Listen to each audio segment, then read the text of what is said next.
what is geoengineering? Let's start with that, just right out of the gate. What is it? Well, stratospheric aerosol injections, essentially, that's what we know it as, where planes are equipped at different levels, whether it's a stratosphere or higher, and they spray certain particulate matters and so on. But one of the things that my legal team has been really researching and our advisors have been teaching us is that it's also unintended consequence of the commercial aircraft industry as well. And that is Okay. something that's been very surprising to all of us, actually. So it's not always intentional. Not always intentional. No, not at all. In fact, our weather is being changed through commercial aircrafts and through ship tracks, those big, huge cargo ships that come from China. It's also changing our weather as well. And also when we talk about climate change and the people that are, telling us climate change, they're saying that it's our, carbon footprint that, now they're going after farming, saying that farming is causing too much carbon emissions, even though they're not cracking down on the private jets, right? They get together in Davos, all of them fly into Davos on their private jets, and then they tell us little people that we can't have, farms. We can't farm food. We can't Yeah, eat meat. yeah. Um, so some of it is unintentional, and maybe there is something to, the carbon emission causing some global warming, I suppose. Like, so that would all be considered geoengineering. Yeah, when it comes to, I mean, I was for a short span, I was a climate change believer. I even started 501(c)(3)s around it. Now I know it's a big boondoggle, essentially. Hmm. And I say to people, you cannot tell me that climate change exists unless we are able to distinguish between geoengineering and actual climate change. And until you remove geoengineering, whether intentional or not, you can't tell me if our climate is changing because of man-made reasons. And actually, when they say, climate change is man-made, I'm like, yeah, it is man-made. It's actually engineered. And that's exactly what we're trying to do with Save Our Skies, is distinguish between myth and fact. And I have to say that there was a lot of things that I was surprised by. I had belief systems. I thought there was one thing I was looking at, found out it was something else. And all I can say is this experience has been really very much being, a student teacher, back and forth and back and forth. So we're going to dive deeper into geoengineering, both the intentional and the unintentional. But how did you get into this, and how long have you been focused on this? Well, I was raised in Northern California, Nevada City, California area. Sailed as a young girl, watched the skies, and it was really in the early 2000s, I'd say five or so, 2007, I began to see these streaks in the skies, and they would continue and continue. And I'm like, what the heck is this? I've never seen anything like it. And of course, now it's gotten worse over time. And so before COVID struck, I was calling out geoengineering. And when COVID hit, I just had to kind of drop everything like everyone was doing and fight against that. Once about the 3-year mark after COVID, then I was like, okay, I'm less pressure around COVID. I'm going to redirect my attention because now I'm seeing more streaks than ever. And there's sometimes 2 weeks at a time, 3 weeks at a time where we just don't see the sun. It's just completely dimmed out. So I'm back on board. So I've heard of, I mean, I'm going to tell you, I don't know anything about this. But what I do know is people have been telling me, Kim, look into chemtrails, look into geoengineering, right? We hear this, and I just assume that the lines I see in the sky, I mean, I live in Los Angeles, we got a lot of air traffic. I'm assuming that these are just planes flying across the skies, leaving whatever it is behind them, their exhaust or what, I'm not sure even what that exactly is. Right. Um, right. So that's, I assume that there's not, really anything like like a normal, lay person, right? Any lay person is going to just kind of think, well, it's just normal traffic. Like, obviously there's more carbon emission in the air now that we drive a lot of cars versus if we were using horses and buggies. Well, I don't Right. know. The horses do make a lot of poo. And I think that has a lot, maybe there's something in that, but, so how do we know it's something like, tell us what that is then, and why is that harmful? Okay, so first of all, there's a multitude of different things going on.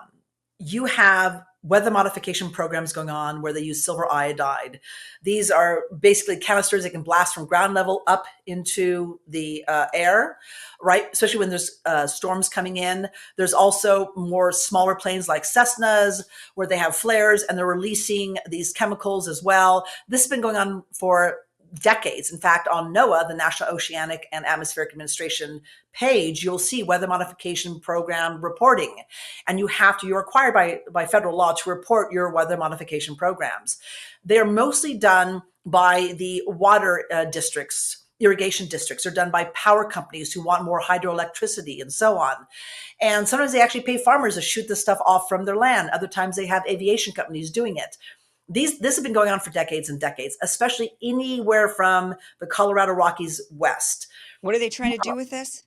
That is So actually what are they doing? So they're oh, doing they're shooting silver iodide and other toxic materials up into the sky how are to they shooting it up there? Like with well, like they actually firecrackers? they shoot it up and it explodes into little particulate matter. And what it does is it allows the particulate matter to condensate more moisture, make Yeah. essentially the clouds heavier so it rains. So it rains longer, it rains more, and they get more rain. But they can also overseed, over cloud seed the atmosphere as well and actually completely dry it out.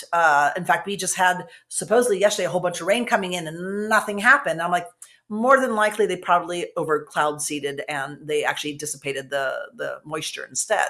So wait, That this is something they've been doing actively for trying to dec- get for decades, we're talking 50 years. Yes. And geoengineering weather modification programs actually started in the mid 1800s. And they use fire because fire actually changes the weather. Fire brings in rain. In fact, in the natural world of fire, before we have this cloud layer, right? This of basically artificial cirrus clouds. When you would have a gigantic forest fire, it would actually create weather ahead of the fire. You get these big, huge thunder clouds, these cirrus clouds, and what it would do, it was rain. It would just naturally put out the fire. Well, now because this layer of cloud cover that we now have, those clouds are not able to rise up and then rain and literally moisten the area where the fire is traveling into which is another reason why you're seeing catastrophic fires. So and that's just through commercial aircrafts. That is through weather modification programs at a small level. Then you have the more clandestine programs are going on, which we're not even privy to. So you have the cloud seeding programs, ground level. You've uh-huh. got the smaller aviation companies spraying, and they generally will spray as a storm is coming in, and they're doing that because they want to actually get more rain out of the storm. And then many times you'll see them at the back end of the storm. They'll also do more spraying. And there's actually we now read the skies. We go on Flight Radar 24. I've got a group of people. There are sky watchers. They're amazing, dedicated volunteers, and they've actually learned how to read certain signature flights and go, okay, this is their cloud seeding. There's like this figure eight going back and forth and back and forth. They're cloud seeding. They'll get people to actually go out there then and collect the rain samples to see, okay, now we're finding the heavy metals or the silver iodide or whatever in the rain samples.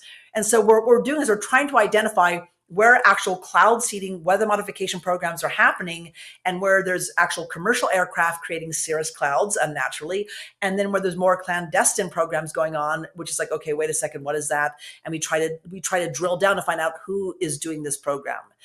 So you have multitude Okay. layers, if that Right. makes sense. So the clandestine geoengineering would be sort of like biowarfare, like trying to Yeah, manipulate. drones, 50, 60,000 foot level, nighttime, so high up you can't see it, you have no idea.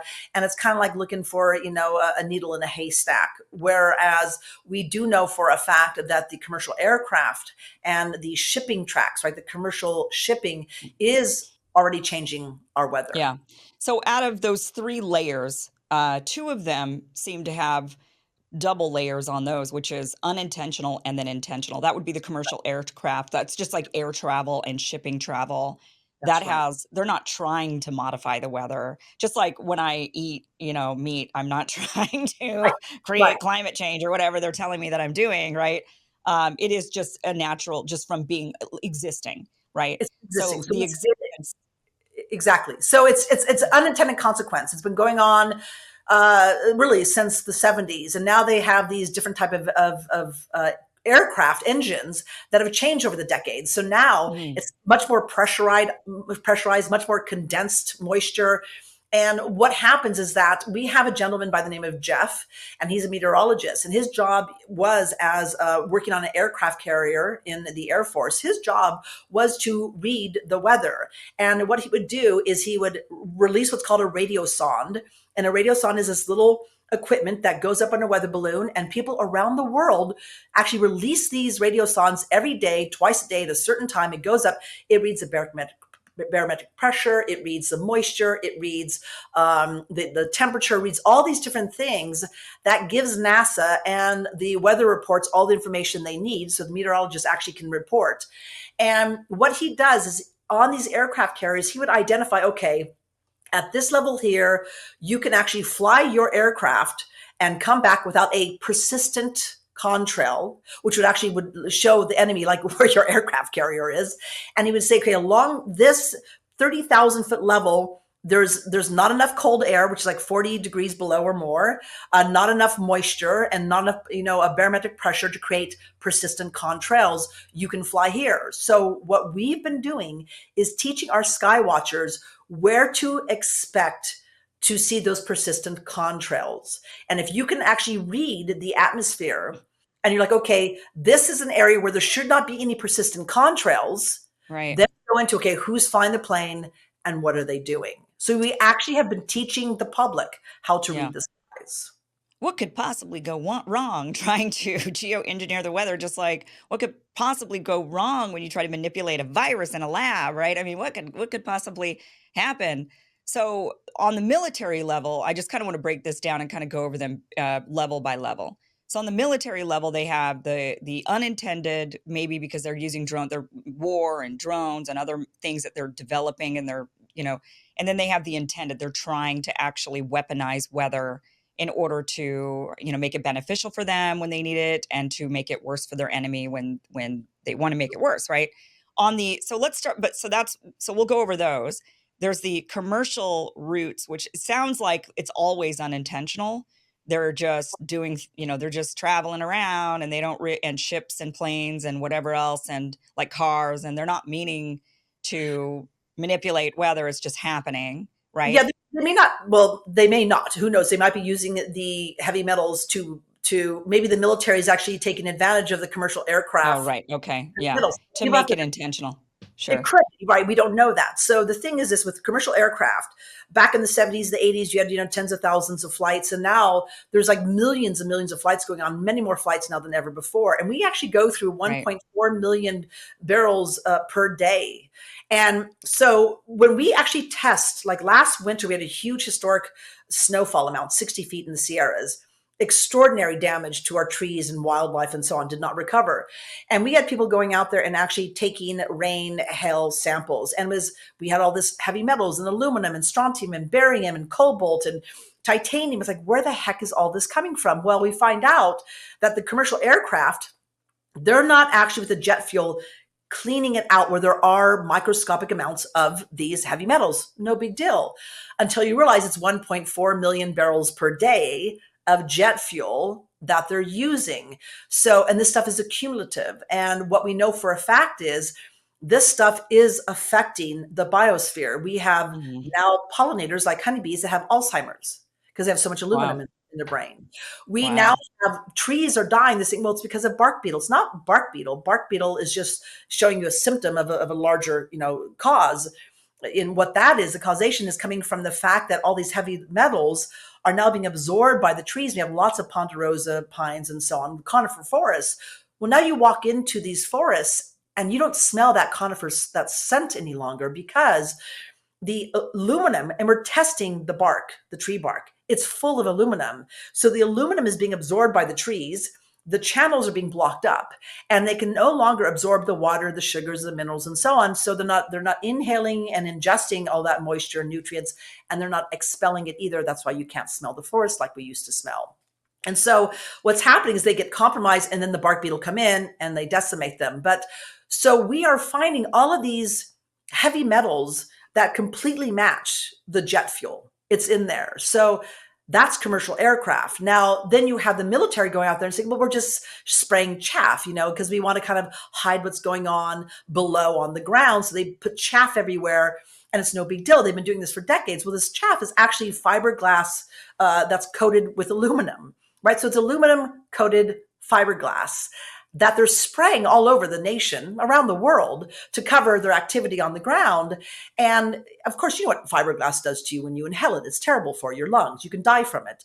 So what we've discovered through all of this, essentially, Kim, is that it's not even the fox guarding the hen house. There's just nothing guarding the hen house. There's no agency. There's no commission. In fact, the laws support the military to go out there and do these things to us. In fact, FAA regulation allows public health sprayings. So I could go out there and say, for either experiment, for a study, or I want to spray something with mRNA vaccinations over this population, we don't need to be notified. We don't need to give you our consent. We don't even need to know about it. They can do it. Hey guys, be sure to like, share, and subscribe if you like this segment. Now, you might be wondering, this seems like it's part of a bigger show. You're right, it is. The full show is at KimIversonShow.com. So what you're watching is just a clip. And if you want to get the full experience, then you got to go to KimIversonShow.com. The show airs Monday through Friday, 12 p.m. Pacific, 3 p.m. Eastern at KimIversonShow.com. That is where you can watch the full show. Here, you just get clips. So click on the link down below, go to the full show, enjoy. Otherwise, I'll see you next time right here. And be sure, once again, like, share, and subscribe. Thanks for watching.